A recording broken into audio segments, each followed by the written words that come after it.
filhos que estão ao alcance da nossa voz, que eles possam receber a tua bênção, receber a tua cura, receber, Senhor, o ânimo em suas vidas, que a frustração seja afastada deles, que todo espírito negativo, todo espírito de derrota, todo espírito de frustração, de decepção, de amargura que esteja atormentando os teus filhos nesta hora, sejam reprimidos, sejam expulsos, para que deem lugar ao teu espírito de conforto, de alegria, de ânimo. Ó Senhor, estamos vivendo neste planeta, mas não pertencemos a ele. Estamos nessa terra, mas o nosso lar não é nessa terra. Somos apenas peregrinos nesta terra, somos passageiros de uma grande viagem, mas em breve chegaremos ao nosso lar.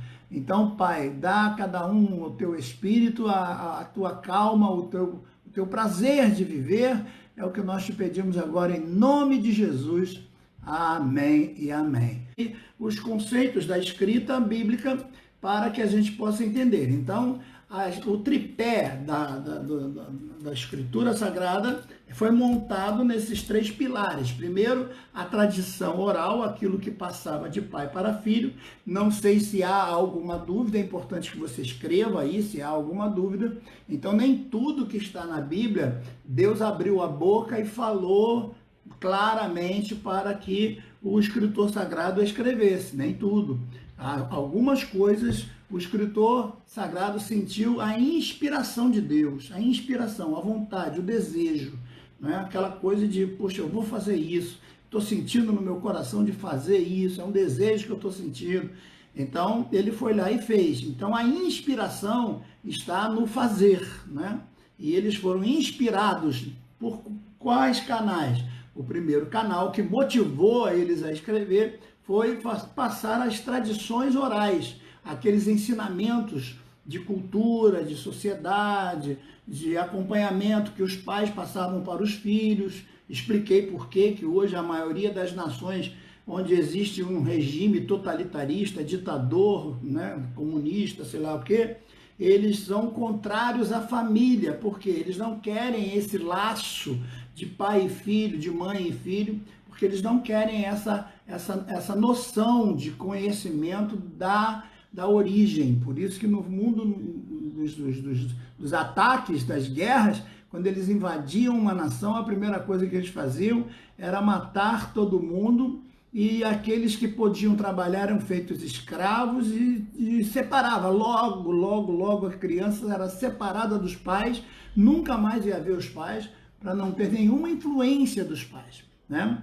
Porque a influência dos pais é benéfica em todos os conceitos da cultura. A criança dentro do ventre, ela já está se aculturando com a voz da mãe, com as condições do que está acontecendo do lado de fora. A criança já entende quando a mãe está triste, quando a mãe está alegre e tudo mais. Isso é provado cientificamente. O outro seria, então, pela própria revelação, quando Deus fala, Moisés, sobe aqui, vem aqui, e eu vou te mostrar a placa, e Deus vai lá e escreve. Caramba, Moisés deve ter ficado, né, ali em êxtase espiritual, assim como João na ilha de Patmos, vendo o anjo do que desceu, como Gabriel, o anjo desce e diz, escreve aí, eu vou contar para você as semanas. Deve ter sido uma coisa fantástica. Vejam que Daniel caiu por terra na hora que o anjo veio, não em sentido de adoração. João lá caiu tentando adorar, o anjo disse, não, levanta, não é, você não tem que adorar a mim, eu também sou uma criatura igual a você, não tem que adorar anjo é criatura, igual a outra qualquer, né? Então, a igreja aí que adora anjo, tá fora. Esses hinos aí que adoram os anjos, eu também sou contra eles. E a terceira e última é a pesquisa, é aquela investigação que a gente faz. Então, quando você tem um desejo de fazer alguma coisa e você vai pesquisar nos livros, você vai pesquisar e tal, como fazem os poetas para fazer uma linda melodia, essa inspiração ela não morreu, ela ainda está viva hoje. Então, muitos hinos, né, que foram escritos ultimamente e no passado, eu, por exemplo, uso mais a harpa cristã aqui, devido ao fato de ser mais conhecida e eu não ter aqui meios específicos, como algumas igrejas aí estão fazendo, e infelizmente eu não tenho essa coragem, abrindo o templo, botando gente para cantar, com microfone, com não sei mais o que. Então vejam que essa inspiração, e eu citei Lucas como exemplo no primeiro livro, que ele faz uma apurada investigação, ele vai pesquisar com quem ouviu, faz lá uma pesquisa de campo, um trabalho muito bem acadêmico, porque ele era médico, era formado academicamente, ele faz uma pesquisa de campo com questionário de quem viu, quem testemunhou, além de fazer também uma pesquisa bibliográfica, porque ele vai ver todos os escritos, tudo que foi dito, tudo que foi contado, tudo que foi estabelecido em linhas, em escritos, para ele poder ler e chegar a uma conclusão de uma história fidedigna para o seu querido Teófilo, que nós falamos sobre isso ontem. Seguindo nessa condição, então, eu queria hoje falar com vocês a respeito do que eu coloquei, aí sou eu, Jorge Videira, que sempre passo para os meus alunos os 10 mandamentos de um estudioso da Bíblia. Aqui não está nos livros, isso aqui é coisa minha e eu estou passando para vocês. Não é em primeira mão, porque quem já é meu aluno há muito tempo já tem isso aqui. Quem é membro da igreja também já tem isso aqui. Então, eu coloco aqui os 10 mandamentos de todo estudioso. Então, qual seria o primeiro? A letra A desses 10 mandamentos. O primeiro, número 1. Ter sempre um espírito humilde e reverente. Não se pode ler a Bíblia para se procurar nela alguma coisa que você queira achar. Não se lê a Bíblia para que ela te diga o que você quer, certo? A Bíblia não pode ser usada como uma ferramenta para dar apoio ao que você pensa. Eu vou procurar um versículo aqui que fale do céu e agora eu vou escolher qual é o que fala do céu do jeito que eu quero para poder confirmar o que eu penso. Não, esse não é o espírito de alguém que está querendo aprender da Bíblia. O espírito tem que ser sempre humilde e reverente, porque se você fizer o contrário, você vai encontrar o seu ego, você vai encontrar o seu umbigo, você vai encontrar o seu eu na própria Bíblia. Porque a Bíblia tem resposta para tudo, ela tem resposta para o teu ego. E se você quiser achar que o céu é cor de abóbora, quem sabe em algum momento você vai encontrar um texto lá que te dê base para inventar essa doutrina do céu cor de abóbora. Então tem muita gente falando um monte de coisas baseado em textos fora de contexto, porque no que essas pessoas procuram são textos que apoiem as suas próprias convicções. Não, esse não é o espírito para se ler a Bíblia. O espírito de quem quer ler a Bíblia é um espírito humilde e reverente. A Bíblia exige isso, para você ler a Bíblia. Não leia a Bíblia para pregar. Não leia a Bíblia porque precisa dar estudo. Não leia a Bíblia porque precisa confirmar alguma coisa. Não, leia pelo simples prazer de ler e de aprender o que a Bíblia tem a transmitir para o seu coração. Ao ler a Bíblia, coloque-se numa posição de humildade na presença dela. Estudar a Bíblia, certo? Então você tem que se sentir humilde, como um servo que está procurando a verdade, para que essa verdade fale ao seu coração e liberte você das mentiras, dos conceitos e dos preconceitos, tá certo? Invoque a presença do Espírito Santo. Quando for ler a Bíblia, feche os olhos, diga: Espírito Santo, tu ungistes os escritores, então agora unja os meus olhos, para que eu possa ler esse texto e entender e aprender, e ele possa falar comigo. E isso é de suma importância quando você lê a palavra de Deus. E para confirmar isso, eu coloco aqui um texto para a meditação de vocês, que é João, na sua primeira carta, no capítulo 5, versículo 20. Ele diz assim, sabemos também que já veio o Filho de Deus e nos deu entendimento para conhecer aquilo que é verdadeiro. E nós estamos naquele que é verdadeiro, e isto é, em Jesus Cristo, seu Filho. Este é o verdadeiro, o Deus e a vida eterna. Então, sabendo isso, você tem que saber que ele é o Filho de Deus. Tem que saber que as Escrituras estão falando para você da verdade. Então você se coloca numa postura de servo, de humilde, tá certo? Outra coisa é ter sempre um espírito dócil, porque às vezes nós encontramos coisas na Bíblia com as quais nós não concordamos. O nosso eu tem vontades, os nossos eus tem coisas que às vezes a sociedade nos ensina, e quando vamos ler a Bíblia, nós acabamos nos confrontando com ela, porque a Bíblia é um espelho, a Bíblia faz você se ver. A verdadeira palavra de Deus, quando é lida da forma certa, da forma correta, ela faz você se enxergar, ela faz você se ver, ela revela você. E quando você se vê, você não aceita aquela imagem, porque a imagem que você gostaria é a imagem do Photoshop, é a imagem do Facebook, que você coloca lá um monte de coisas, né? Tem gente no Facebook que quando eu vejo pessoalmente eu não conheço, eu digo, eu não conheço aquela pessoa, é fulana, você é amigo dela no Facebook. Mas a foto dela no Facebook não tem nada a ver com aquilo ali, tá cheio lá de... Então, no contexto bíblico, você tem que ter o espírito mais dócil possível, porque essa é a postura para quem quer aprender, para quem quer se corresponder com Deus, né? Receber aquilo que precisa ser recebido, aprender o que precisa ser aprendido, certo? Então, coloque-se sempre com o espírito quebrantado, dócil, submisso ao que está sendo dito através da palavra de Deus. Nunca é a sua vontade ou o seu querer, a sua forma de entender. Eu não aceito isso, eu não creio desse jeito. Não. Você tem que crer como está escrito. É a Bíblia que manda, não é você que manda, não são os seus conceitos que mandam, é a Bíblia que manda, certo? E para isso eu também coloco um texto bíblico que está em Atos 8, versículo 30 e 31. E correndo Filipe ouviu que lia o profeta Isaías. E disse, entendes porventura o que estás lendo?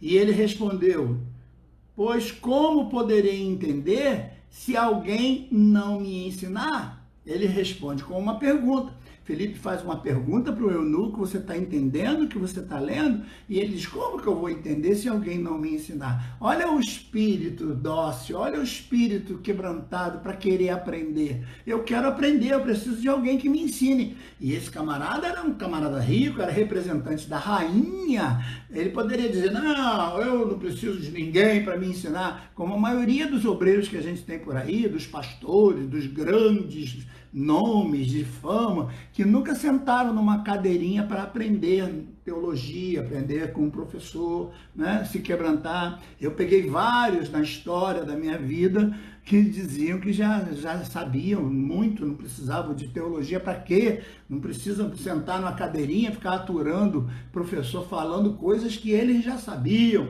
né? E a gente vê que o fim dessas pessoas é sempre caminhando para o seu ego, para o seu próprio orgulho. Então veja, o que Filipe faz? Ele vai fazer a pergunta, o eunuco responde, e aí diz para ele, rogou a Filipe que subisse com ele no carro e explicasse as escrituras. Então esse é o espírito de quem quer saber, perguntar, questionar, interrogar, investigar, fazer com que aquela dúvida seja sanada para que você entenda a Escritura Sagrada. Não tem que ter esse ímpeto de orgulho, de vaidade, de arrogância, de intrepidez. Não, a palavra de Deus precisa ser tratada com respeito e você é que tem que se curvar a ela e não ao contrário. A letra C que nós colocamos aqui é creia sempre que a Bíblia é a verdade. A Bíblia é a verdade. Se você não está entendendo, o erro está em você. Se tem alguma coisa que está complicada, é porque você não entendeu direito. Não coloque na Bíblia erro. Ah, tem um erro aqui na Bíblia. Ou eu tenho medo, eu entro em pânico quando eu vejo pessoas falando essas coisas. Tem um erro aqui na Bíblia. Ah, eu achei um erro aqui de concordância, não sei o quê. Não, a Bíblia não tem erro. Às vezes pode até haver um erro gráfico, pode haver um erro na tradução ali, mas você, se tem outras versões, você vai perceber que o erro foi corrigido, porque o erro não está na Bíblia, o erro está na letra que foi usada, no idioma que foi usado para traduzir as palavras verbais dos próprios autores ungidos por Deus. Então, você tem que saber que ela é a verdade e é essa verdade que vai libertar você. Se você achar que você tem a verdade, você não precisa da Bíblia para nada, você já tem a verdade, só que a tua verdade não liberta. A tua verdade não te leva a lugar nenhum. A verdade bíblica vai libertar você e vai te levar ao conhecimento das coisas de Deus. Então Deus usa homens para ensinar outros homens. Esse é o sistema de Deus. Jesus veio, se submeteu a João Batista. João Batista, não, mas peraí, eu sou digno nem de carregar tuas sandálias. Tem que ser assim, você vai me batizar, vai me dar autoridade, eu vou receber a autoridade de você e agora eu vou formar o meu grupo. Né? Então você me consagra, você me dá autoridade, me coloca como pastor e me dá a liberdade para eu formar a minha igreja. João Batista, tá bom, eu consagro você, eu batizo você e agora pode levar, leva inclusive André, que é dos meus discípulos, pode levar ele com você e leva mais alguns também que você queira levar, porque você é maior do que eu. Olha que coisa linda, que coisa maravilhosa. Quando as coisas são de Deus, são assim. Não tem guerra, não tem briga, não tem racha, não tem quebra, não tem bate, sabe, soco, pancada. A igreja é minha, quem manda aqui sou eu. E essas coisas ridículas que a gente ouve em muitos lugares por aí. Então, cuidado com essas coisas, porque Deus usa homens para ensinar a homens. Alguém diz assim, mas a palavra de Deus foi escrita por homens. Sim, graças a Deus.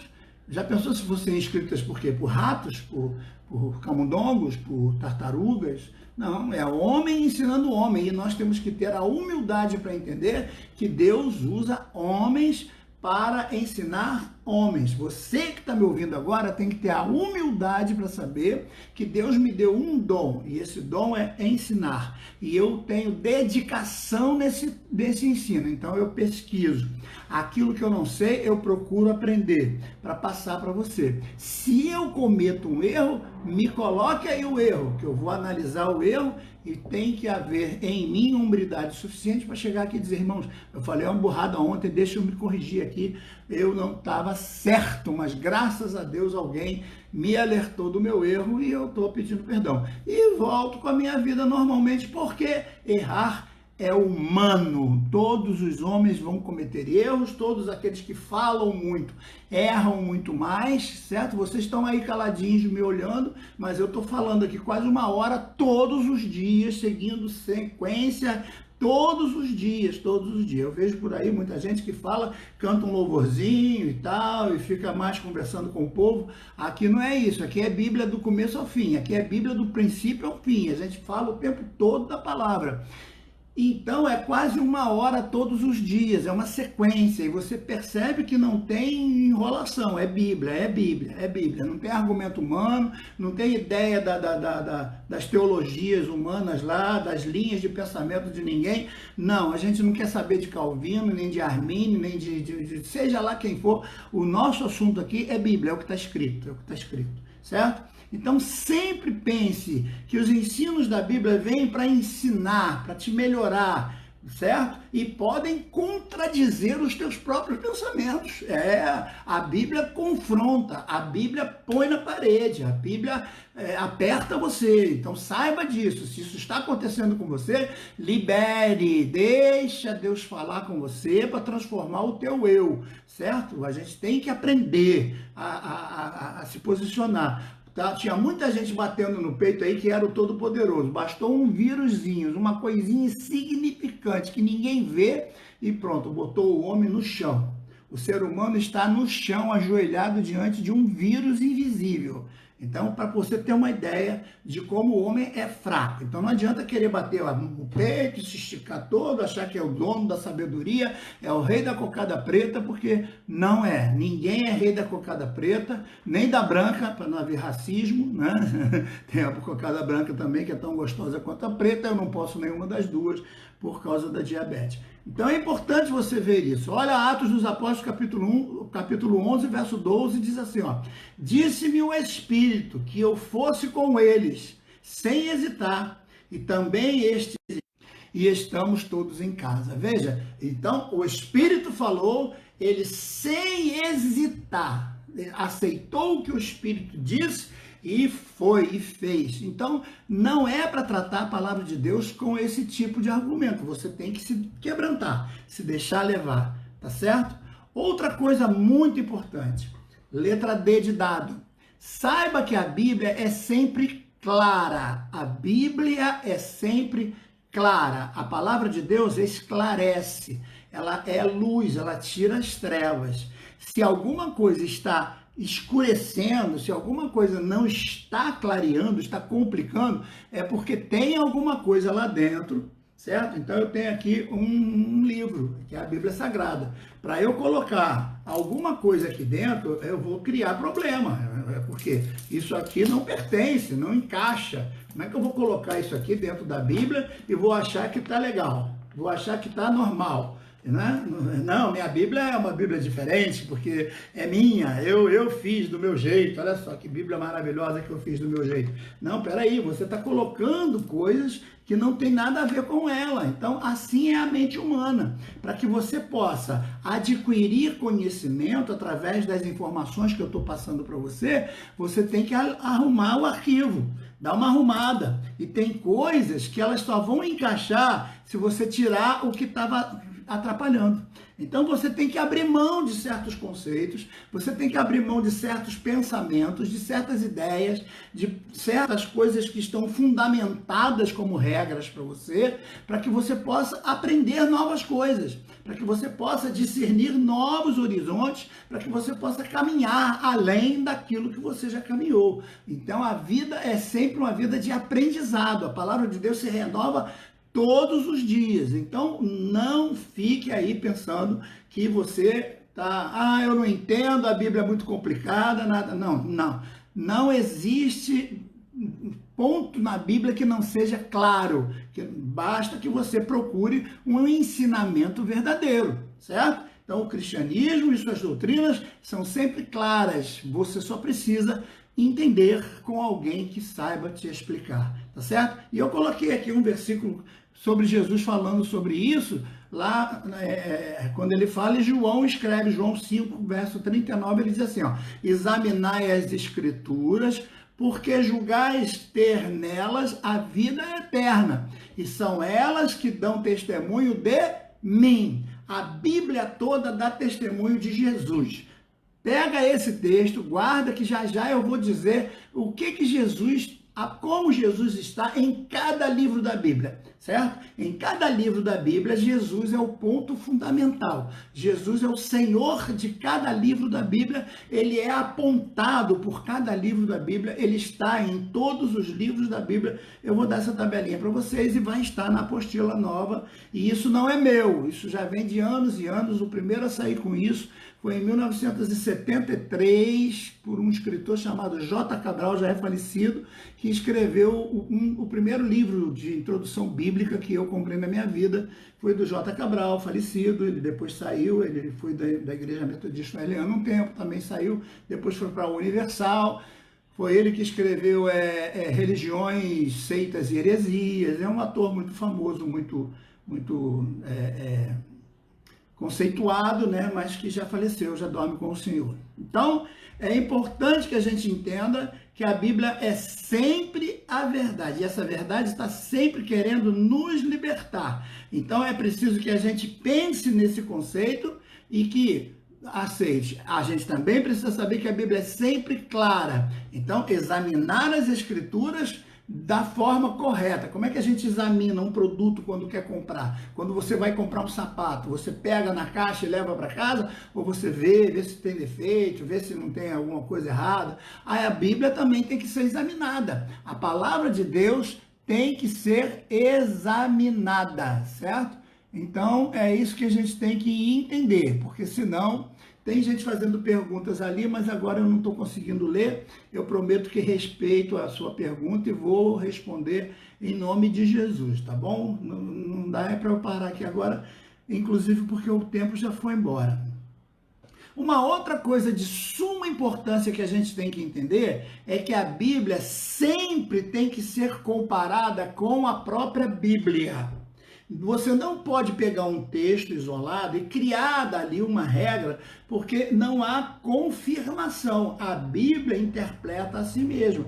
É a Bíblia que confirma a própria Bíblia. Então você tem que comparar os textos bíblicos.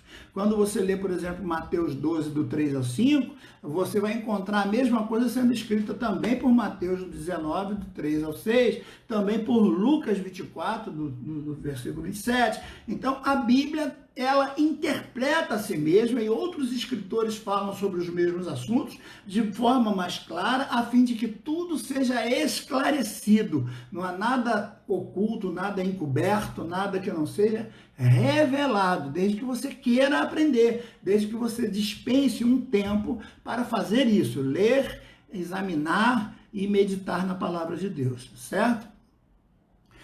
Outra coisa que você tem que entender é que o intuito principal, a meta principal da palavra de Deus é trazer salvação, trazer luz, não é trazer contenda. É trazer salvação para o mundo que está perdido. Não é fazer de você um grande, poderoso Senhor absoluto do céu e da terra. Não. A Bíblia não quer transformar homens em deuses. Não, não. A Bíblia não quer colocar homens como pregadores para transformá-los em super pregadores, super deuses, super espirituais, homens que estão acima do bem e do mal. Não, não, não. Isso não existe na Bíblia. A Bíblia tem um único pensamento: é estabelecer que as almas precisam de salvação, que Jesus é o Senhor para essas almas que estão carentes, para que elas recebam a palavra e essa palavra seja fonte de vida na vida dessas pessoas. O critério básico dos escritores da Bíblia, orientados pelo Espírito Santo, era mostrar o caminho do céu. A Bíblia é a fonte de luz para clarear o teu caminho, para você chegar a Deus. É a palavra de Deus, não é a palavra para os homens, é a palavra para esses homens chegarem a Deus, e não ao contrário, certo? Não é para divinizar homens, não, é para fazer com que esses homens reconheçam a sua humanidade, a sua pequenez, e eles consigam chegar até Deus. E eu separei aqui um texto interessante. Aliás, são alguns textos que a gente poderia colocar. Atos capítulo 17, versículo 11 e 12. Ora, estes eram mais nobres do que os tessalonicenses, porque receberam a palavra com toda a avidez, examinando diariamente as Escrituras para ver se estas coisas eram assim mesmo. É lógico que o texto aqui está falando dos crentes de Bereia, né?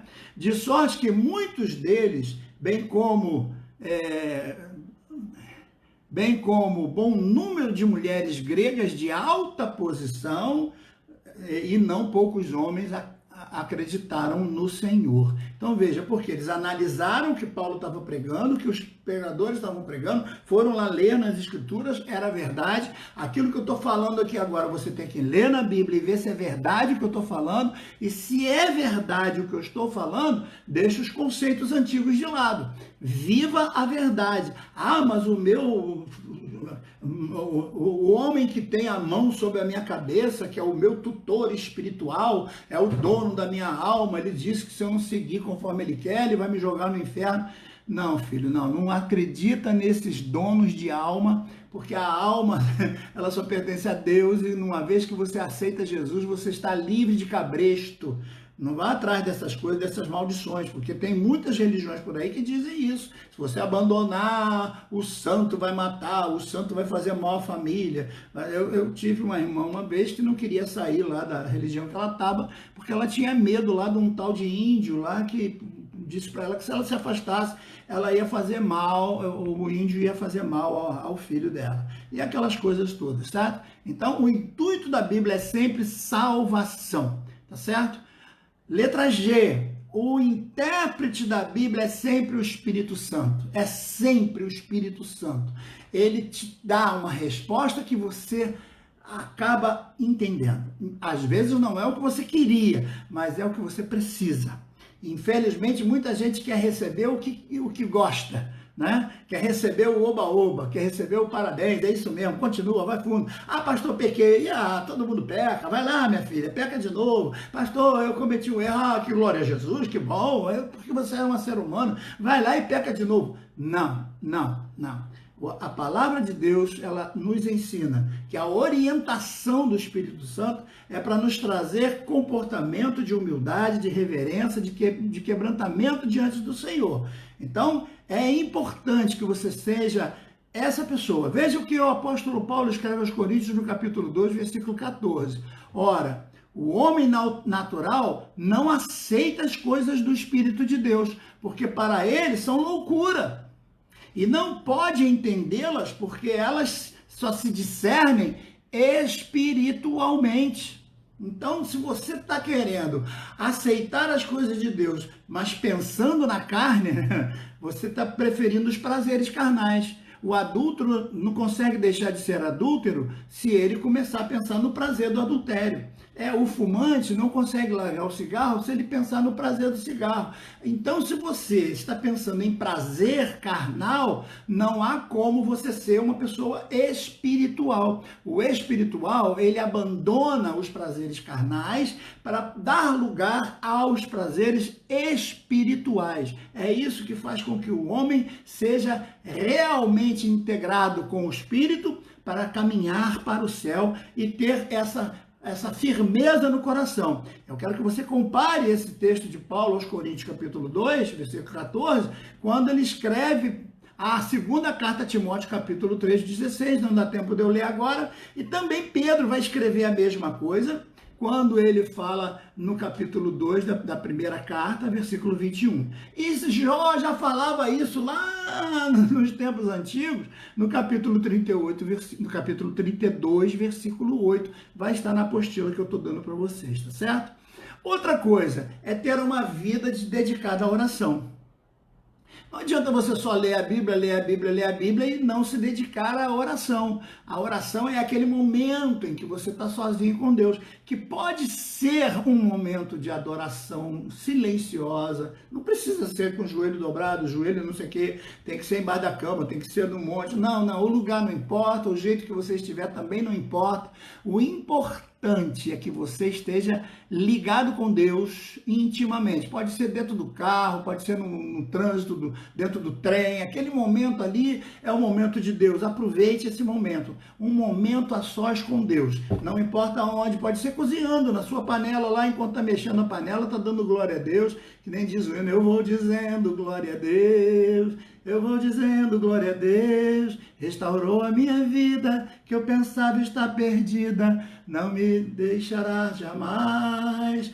Ele é o último e primeiro, Ele é Deus verdadeiro, grandes coisas Ele faz, certo? Então é importante que você tenha uma vida de oração. Olha o que Tiago 1,5 diz. Ora, se algum de vós tem falta de sabedoria, peça a Deus, que a todos dá liberalmente e não censura, e se lhe é dada. Então, veja como a oração é importante. Se você não está conseguindo estudar a Bíblia, se o diabo está te atrapalhando, se tem coisas te atrapalhando e não está te dando este momento especial, busca Deus em oração para que você tenha esse momento importante da sua vida. Naquele momento, nem que seja de madrugada, deixa todo mundo dormir e vai ter o teu momento com Deus, certo? Tá bom? E por último, jamais tenha pensamentos ou ideias preconcebidas. Não, você tem que se esvaziar completamente. Então, para que esse copo aceite a água, eu tenho que tirar tudo que está dentro dele, limpar bem ele, lavar bem ele e colocar a água fresquinha. Aí eu posso beber essa água e dizer glória a Jesus, né? Porque essa água está gostosa, está fresquinha, está pura. Porque o recipiente também estava puro. Não adianta botar uma água limpa, né, num recipiente sujo. É como botar remendo novo num pano velho. Jesus falava sobre isso, tá certo? Agora deixa eu passar para vocês isso aqui que eu disse a vocês que já estava no meu livro, do pastor J. Cabral, que foi um professor que eu tive no passado, e o primeiro livro dele, Introdução Bíblica, já nem sei se ainda há no mercado. A minha tá, eu creio que está na minha biblioteca lá na igreja, né? Eu tenho, aliás, 2 exemplares deles. Então, veja só, segundo J. Cabral e outros estudantes de interpretação bíblica, de introdução bíblica, eles colocam essa lista aqui que eu apenas estou transferindo para vocês, e eu coloco as citações, lógico, lá na bibliografia de onde eu tirei, tá certo? Todo o meu material está com bibliografia, porque essas ideias não são minhas, eu aprendi com alguém. Então, em Gênesis, Jesus é a semente da mulher. Em Êxodo, ele é o cordeiro pascual. Em Levítico, ele é o sacrifício expiatório. Em Números, ele é a rocha ferida. Em Deuteronômio, ele é o profeta do Senhor. Em Josué, ele é o príncipe dos exércitos do Senhor. Em Juízes, ele é o libertador. Em Rute, ele é o parente divino. Em 1 e 2 Samuel, ele é o rei esperado. Em 1 e 2 Reis, ele é o rei prometido. Em 1 e 2 Crônicas, ele é o descendente de Davi. Em Esdras, ele é o ensinador divino. Em Neemias, ele é o edificador. Em Esther, ele é a providência divina. Em Jó, ele é o redentor que vive. Em Salmos, ele é o nosso socorro e alegria. Em Provérbios, ele é a sabedoria. Em Eclesiastes, ele é o pregador perfeito. Em Cântico dos Cânticos, ele é o nosso amado. Em Isaías, ele é o servo do Senhor. Em Jeremias, ele é o Senhor dos exércitos. Em Lamentação, ele é o consolador de Israel. Em Ezequiel, ele é o Senhor que reinará. Em Daniel, ele é o 4º homem na fornalha. Em Oséias, ele é o esposo fiel. Em Joel, ele é o juiz das nações. Em Amós, ele é o Deus do fogo. Em Obadias, ele é o Salvador. Em Jonas, ele é a salvação do Senhor nas horas difíceis. Em Miqueias, ele é o ajudador de Israel. Em Naum, ele é o cavaleiro da espada flamejante. Em Abacuque, ele é o puro de olhos. Em Sofonias, ele é o pastor de Israel. Em Ageu, ele é o que faz tremer o céu e a terra. Em Zacarias, ele é o renovo. Em Malaquias, ele é o anjo do concerto. Em Mateus, ele é o Messias soberano. Em Marcos, ele é o que faz maravilhas. Em Lucas, ele é o amigo de pescadores e desprezados. Em João, ele é o filho do homem. Em Atos, ele é a mensagem principal. Em Romanos, ele é o pacificador. Em 1 aos Coríntios, ele é o Senhor da glória. Em 2 aos Coríntios, ele é a imagem de Deus. Em Gálatas, ele é o libertador. Em Efésios, ele é o exemplo supremo da maturidade. Em Filipenses, ele é o prêmio supremo da luta pela vida. Em Colossenses, ele é o cabeça da igreja. Em 1 e 2 Tessalonicenses, ele é o Senhor que virá. Em 1 Timóteo, ele é o bem-aventurado e único soberano. Em 2 Timóteo, ele é o juiz de todos os homens. Em Tito, ele é o redentor. Em Filemão, ele é o intercessor fiel. Em Hebreu, ele é o autor e consumador da nossa fé. Em Tiago, ele é a justiça pela fé. Na 1 de Pedro, ele é o alimento do rebanho de Deus. Na 2 de Pedro, ele é o verdadeiro mestre. Na 1 João, ele é a nossa comunhão. Na 2 e 3 João, ele é o inspirador das hospitalidades cristãs. Em Judas, ele é a mensagem verdadeira para as igrejas. E em Apocalipse, ele é o Alfa e o Ômega, o Rei dos Reis e o Senhor dos Senhores. Não é lindo isso? Glória a Jesus! Merece aplausos esse trabalho feito, né, há 50 anos quase atrás, por um grande obreiro, um homem de Deus extraordinário, né, que foi o pastor J. Cabral, um ensinador maravilhoso, que escreveu a introdução bíblica. O primeiro contato que eu tive com um escritor bíblico sagrado foi com J. Cabral, que me ensinou, né, muita coisa a respeito desse assunto. Já dorme no Senhor e deixou trabalhos escritos de muita grandeza. E depois dos que Deus abençoe você que está com a gente até agora, e não está mais tempo, eu prometi que falaríamos de doutrinas e costumes, vamos falar também, e eu quero mostrar para vocês o que eu estou planejando para a gente conversar, que vai ser sobre a estrela de Davi, as 6 pontas, as hastes e todas as determinações a respeito desse símbolo, que tem a ver com Davi, tem a ver com Salomão depois da sua profanação, tem a ver com os judeus em todas as suas histórias e tem a ver com o ocultismo, tem a ver com tantas outras coisas. Por exemplo, eu estou usando o meu celular para fazer uma coisa muito boa, transmitir um culto para vocês, um ensino da palavra de Deus. Tem gente que pode usar o celular para transmitir filme pornô. Tem gente que pode usar o celular para contrabandear droga. Enfim, o celular é um celular, cada um usa do jeito que achar que deve ser. Assim como os símbolos da antiguidade, que muita gente acaba anexando, né, no conceito da formação social, cultural, política das nações, esses símbolos vão sendo... Então, pastor, esse símbolo também é usado no ocultismo? Sim, também é usado, mas eles preferem o de 5 pontas. Eu vou explicar isso para vocês depois, porque o de 5 pontas tem a ver com toda a natureza. Então, Deus criou todas as coisas no 5º dia.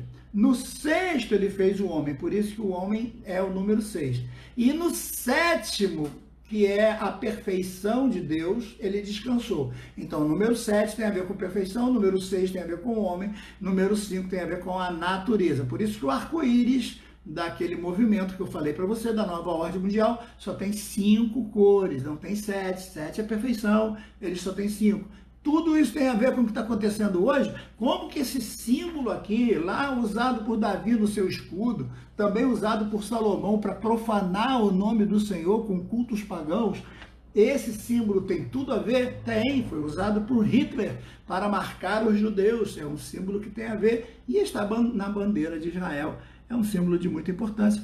Tem a ver com o que nós vamos falar depois, mas primeiro vamos falar de doutrinas e costumes. Amém, queridos?